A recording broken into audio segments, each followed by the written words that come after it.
क्या आप लोग जानते हैं आज से महज 60 साल पहले ये देश एक मछली पकड़ने वाला गांव था और आज ये देश दुनिया का सबसे महंगा और फ्यूचरिस्टिक देश है। साथ ही साथ 1965 में इस देश को आज़ादी मिली थी मलेशिया से। उस टाइम पर ना तो इस देश के पास में अपने कोई रिसोर्सेज थे और ना ही इसके पास था पीने का पानी, लेकिन जो यहाँ के लीडर थे उनके विज़न की वजह से आज ये जो देश है पहुंच चुका है दुनिया की उस लिस्ट में जहां पे बहुत कम देश पहुंच पाते हैं। इसका पासपोर्ट इतना ज़्यादा पावरफुल है कि शायद आपको दुनिया के हर एक देश में मिल सकती है वीज़ा ऑन अराइवल या फिर वीज़ा फ्री एंट्री। आज हम आपको लेके चलते हैं सिंगापुर और बताते हैं कि अगर आप भारतीय हैं तो कैसे आप ट्रैवल कर सकते हैं सिंगापुर में।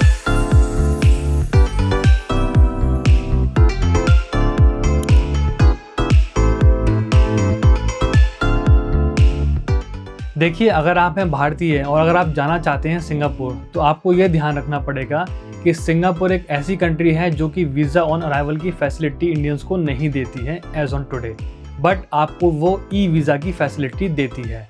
आपको इसके लिए करना क्या होता है, आपको जाना होता है VFS ग्लोबल। वहाँ जाने के बाद में आपको कुछ डॉक्यूमेंट्स होते हैं उनको साथ में प्रिपेयर करना होता है, जिसमें सबसे पहला डॉक्यूमेंट आता है आपका फॉर्म 14A। साथ ही साथ आपको देना होता है अपना पासपोर्ट जिसकी मिनिमम वैलिडिटी 6 महीने की होनी चाहिए और साथ ही साथ 2 पेपर ब्लैंक होने चाहिए। इसके अलावा आपके पासपोर्ट फ़ोटो, आपका 3 साल का ITR, आपका बैंक स्टेटमेंट। जब हम बात करते हैं बैंक स्टेटमेंट की तो मैं आपको बता दूं इसके अंदर आपको कम से कम 3 से 4 लाख रुपए का बैलेंस भी शो करना होता है। और अगर आप जा रहे हो इंडिविजुअल तब, और अगर आप जा रहे हो फैमिली तब हो सकता है आपको कुछ एडिशनल बैलेंस इसके अंदर शो करना पड़े। बट जनरल केसेस में देखा जाता है 3 से 4 लाख रुपए एज अ फैमिली या एज अ इंडिविजुअल अगर आप शो करते हो अपने बैंक स्टेटमेंट में तो आप बहुत आसानी से वीज़ा को पा सकते हो। साथ ही साथ आप इस बात का भी ध्यान रखें जब आप जाने वाले हो सिंगापुर उससे करीब 48 घंटे पहले आपको अपना SG अराइवल कार्ड भरना होता है। बेसिकली ये कार्ड होता है जिसके अंदर आप अपना इमिग्रेशन में टाइम बचा सकते हो। साथ ही साथ इसमें बहुत ही बेसिक डिटेल डालनी होती हैं, आपकी हेल्थ से रिलेटेड, आपके ट्रैवल से रिलेटेड, दैट्स इट। यही सब चीज़ें डालनी होती हैं और यही सारी चीज़ें आपका जो टाइम होता है वो बचा देती हैं ड्यूरिंग इमिग्रेशन। अब हम बात कर लेते हैं फ़्लाइट्स की। इंडिया की सभी मेजर सिटी से सिंगापुर की फ़्लाइट्स मिल जाती हैं और बहुत आसानी से ये 25,000 रुपये के अंदर अंदर हम कर सकते हैं। अगर आप मान के चलिए कर रहे हो बहुत ही अर्जेंसी में, अगर आपको जाना है एग्जाम्पल के तौर पे 1 महीने के अंदर, 15 दिन के अंदर, तो यही फ़्लाइट्स आपको मिलती हैं करीब 30,000 रुपये की। बट ये आपको रिकमेंडेड है कि आप अपनी फ़्लाइट्स हमेशा 45 दिन पहले करा लें सो दैट कि आपकी फ़्लाइट्स 25,000 रुपये के अंदर हो जाएँ। तो चलिए अब हम बात कर लेते हैं डे वाइज आइटनरी की। देखिए, जो सिंगापुर देश है वो इतना बड़ा नहीं है कि आपको यहाँ पे 10 से 15 दिन की रिक्वायरमेंट पड़े। आप मैक्सिमम 5 दिन के अंदर इस देश को आराम से घूम सकते हो।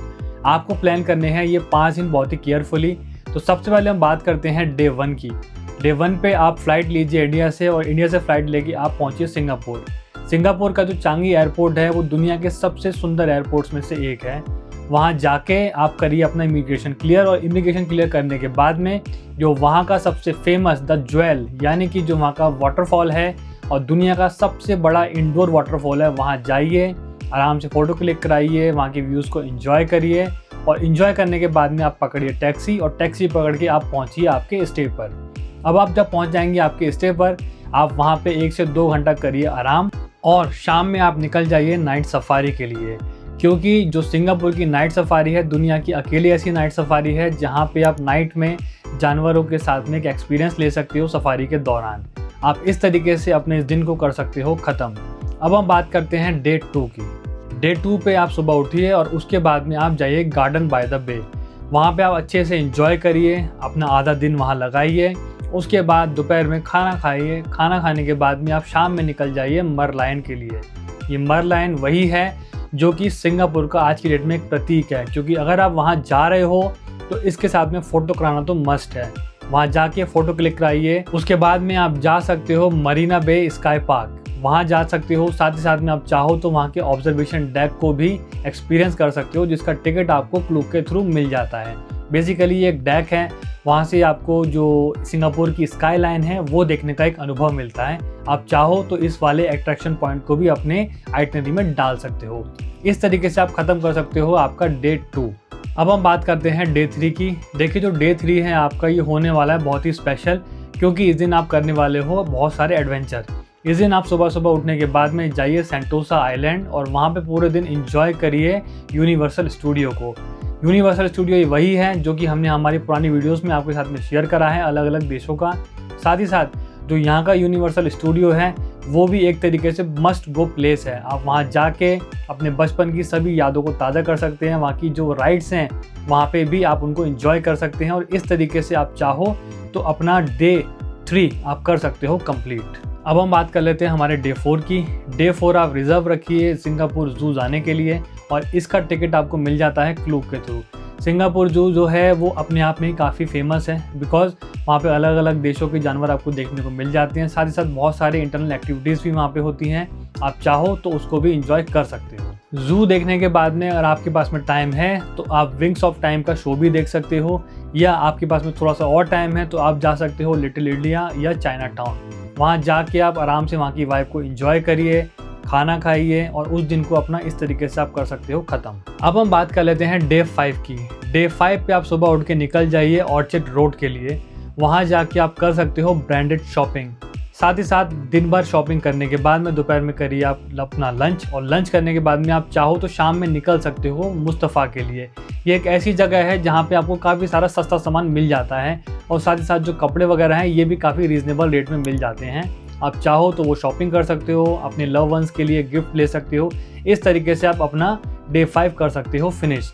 या आप चाहो तो शॉपिंग करने के बाद में डे 5 में ही लेट नाइट की फ़्लाइट लेके आप आ सकते हो इंडिया वापस। तो ये दोनों ही ऑप्शन आपके पास में अवेलेबल रहेंगे। तो दोस्तों जैसा कि आप लोग को पता है मैंने इस वाली वीडियो के अंदर करीब 5 दिन की आइटनरी आपको दी है, और ये जो आइटनरी मैंने आपको दी है मैंने इस तरीके से दी है कि आपकी जो पॉकेट है उस पर ज़्यादा लोड ना आए।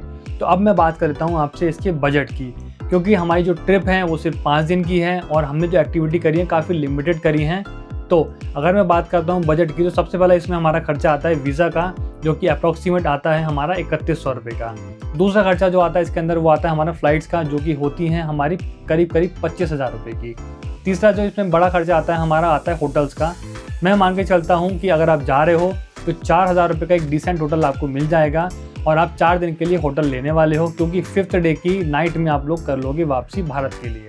तो 16,000 रुपये आपके हो जाते हैं होटल्स के। इसके अलावा मैं अगर बात कर लूँ आपसे अट्रैक्शन पॉइंट्स की, तो जितने भी अट्रैक्शन पॉइंट है उसमें सबसे महंगा खर्चा आता है आपका यूनिवर्सल स्टूडियो का, जो कि होता है 6,000 रुपये का। साथ ही साथ जो गार्डन बाय द बे का खर्चा आता है वो अप्रॉक्सीमेट 800 रुपये का आता है। इसके अलावा जो आप जू जाने वाले हो उसका खर्चा करीब आता है 3500 रुपये का। तो ये टोटल खर्चा है जो कि आपको सिंगापुर अपनी जो ट्रिप प्लान कर रहे हो उसके दौरान आने वाला है।